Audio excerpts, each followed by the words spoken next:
সালটা 2013। আমরা একটা যৌথ পরিবারে থাকি।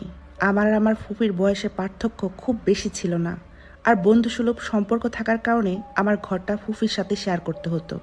আমাদের ঘরের বারান্দার সাথে ছিল একটা বাগান, যেখানে দাদাভাই নানা ফলমূলের গাছ লাগিয়েছিলেন। সেখানে একটা পেয়ারা গাছ ছিল। আমাদের ঘরের ওয়াশরুমের দরজা ছিল বারান্দায়, আর বারান্দা থেকে স্পষ্টভাবে দাদার সে বাগানটা দেখা যেত। একদিন রাতে হঠাৎ ফুপির ওয়াশরুমে যাওয়ার প্রয়োজন পড়ে। তখন রাত 2টা কিংবা 3টা বাজে। সে বেশি কিছু না ভেবেই ওয়াশরুমে যায়। ওয়াশরুম থেকে বের হয়ে বেসিংয়ে হাত ধুচ্ছে।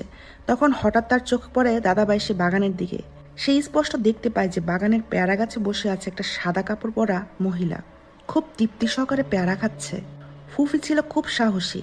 সে মজার ছলে জোরে চিল্লিয়ে বলে, চোর চোর। ঠিক তখনই ওই সাদা কাপড় পরা মহিলা ফুফির দিকে তাকায়। তার তাকানো ছিল খুবই অস্বস্তিকর। ফুফির চোখে চোখ পড়তেই অস্বস্তি লাগতে শুরু করে। তখন সে কিছুটা ভয় পেলেও কিছু হবে না ভেবে ঘরে এসে ঘুমিয়ে যায়।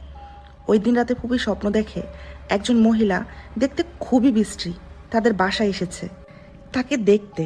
তারপর তার চুল দেখার নাম করে তার কানের কাছে মুখ এনে কানে কানে বলছে, তোর কোনোদিন সংসার করা হবে না। এই স্বপ্ন দেখে ফুপির ঘুম ভেঙে যায়। সে উঠে শুনতে পায় চারদিকে আজান দিচ্ছে। আমাদের এলাকায় বিশ্বাস করা হয় আজানের আগের স্বপ্নগুলো সত্যি হয়, যার কারণে ফুপি চিন্তায় পড়ে যায় কি করবে ভেবে। আমাকে যখন ফুপি পুরা ঘটনাটা খুলে বলে, তখন আমি তাকে পরামর্শ দিই তার বাবাকে জানানোর, কারণ তিনি অনেক কিছু জানতেন এই সম্পর্কে। তারপর ফুপি সবকিছু খুলে বলার পর তার বাবা তাকে পরীক্ষা করে দেখেন যে ওই মহিলা ফুপির উপর ভর করতে চাইছে। ফুপি দেখতে খুব সুন্দর ছিল, তার আগেও সে জিনের নজরে পড়েছে, কিন্তু কিছু সূরা পড়ার পর তাকে তারা ছেড়ে দিয়েছিল। তাই দাদাভাই এটা নিয়ে তেমন একটা আর ভাবেনি।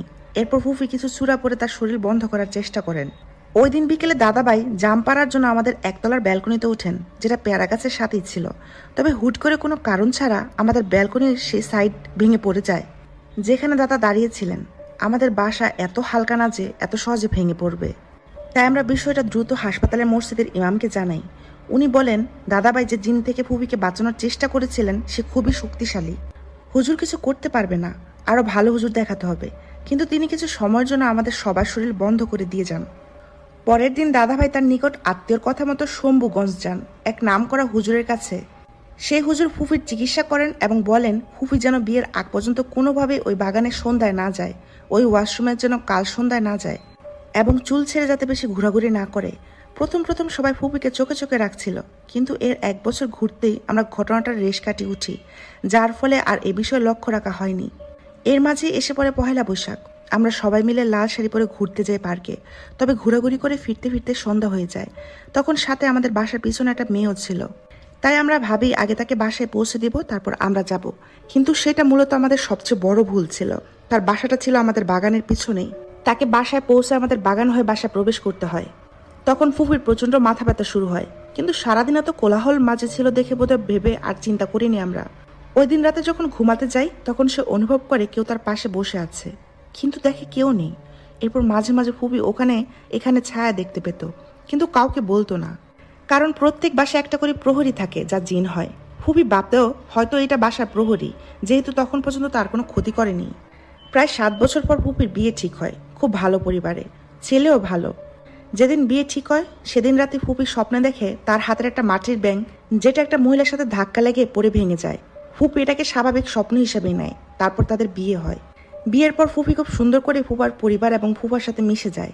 তাদের সংসারে কোনো কিছুর কমতি ছিল না। তাদের দেখে খুবই খুশি দম্পতিদের মতোই মনে হতো। কেউ ধারণা করতে পারেনি যে তাদের মাঝেও বিচ্ছেদ হতে পারে। কিন্তু বিয়ের ঠিক 8 মাসের মাথায় ফুপা কোনো কথাবার্তা ছাড়াই ফুপুকে বাসায় রেখে চলে যায়। আমরা এতদিন পর ফুপুকে পেয়ে মহাখুশি ছিলাম, কিন্তু কিছুদিন পরেই ফুফা তালাকনামা পাঠায়, যার জন্য আমরা কেউ প্রস্তুত ছিলাম না।